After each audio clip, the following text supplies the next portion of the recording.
తాకట్టులో ఉన్న బంగారాన్ని విడిపించి ఆ రోజు ఆన్లైన్ ధరకే కొంటుంది కొమ్మూరి గోల్డ్.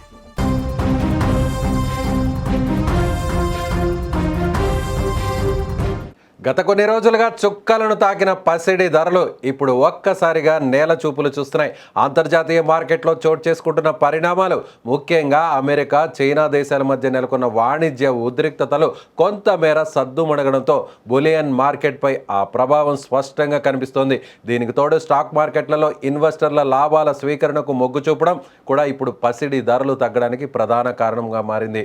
పెళ్లిళ్ల సీజన్ మొదలైన ఈ తరుణంలో ధరలు తగ్గడం సామాన్యులకు, ముఖ్యంగా మహిళలకు పెద్ద ఊరటనిచ్చే అంశమనే చెప్పాలి. తెలుగు రాష్ట్రాల్లోని ప్రధాన నగరాలైన హైదరాబాద్, విజయవాడ, విశాఖపట్నంలో ఈరోజు పసిడి ధరలు గణనీయంగా తగ్గిపోయాయి. గత 10 రోజులుగా చూసుకుంటే తులం బంగారంపై ఏకంగా 5,000 రూపాయల వరకు కోత పడడం విశేషం. తాజాగా దేశీయ మార్కెట్లో నమోదైన వివరాల ప్రకారం చూస్తే హైదరాబాద్లో 22 క్యారెట్ల 10 గ్రాముల బంగారం ధర సుమారు 1,37,840 రూపాయల వద్ద కొనసాగుతుంది.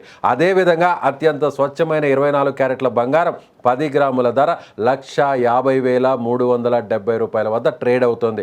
కేవలం బంగారం మాత్రమే కాకుండా వెండి కూడా పసిడి బాటలోనే పయనిస్తూ ధరలను తగ్గించుకుంటోంది. హైదరాబాద్ మార్కెట్లో కిలో వెండి ధర భారీగా తగ్గి ప్రస్తుతం 2,64,900 రూపాయల వద్ద స్థిరంగా కొనసాగుతోంది. దేశ రాజధాని ఢిల్లీలో కూడా పసిడి రేట్లు దిగివచ్చాయి. ఇక్కడ 22 క్యారెట్ల 10 గ్రాముల బంగారం ధర 1,37,990 రూపాయలు ఉండగా 24 క్యారెట్ల ధర 1,50,520 రూపాయలుగా నమోదైంది.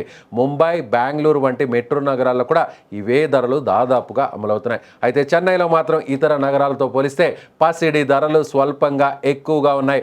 అక్కడ 22 క్యారెట్ల బంగారం ధర 1,39,190 రూపాయలకు విక్రయించబడుతోంది. ముడి చమురుల్లో ధరలు పెరుగుదల, ద్రవ్యోల్బణ ఆందోళన ఉన్నప్పటికీ ప్రస్తుతానికి బంగారం ధరలు తగ్గడం కొనుగోలుదారులకు ఒక గొప్ప అవకాశంగా మారింది. ఈ ధరలు ఉదయం పూట నమోదైనవని, మార్కెట్ ఒడిదుడుకులను బట్టి రోజంతా మారుతూ ఉంటాయనేది ఇప్పుడు నిపుణులు చెప్తున్నటువంటి మాట. కాబట్టి నగలు కొనేవారు తాజా అప్డేట్స్ను గమనిస్తూ సరైన సమయంలో నిర్ణయం తీసుకోవడం ఉత్తమం.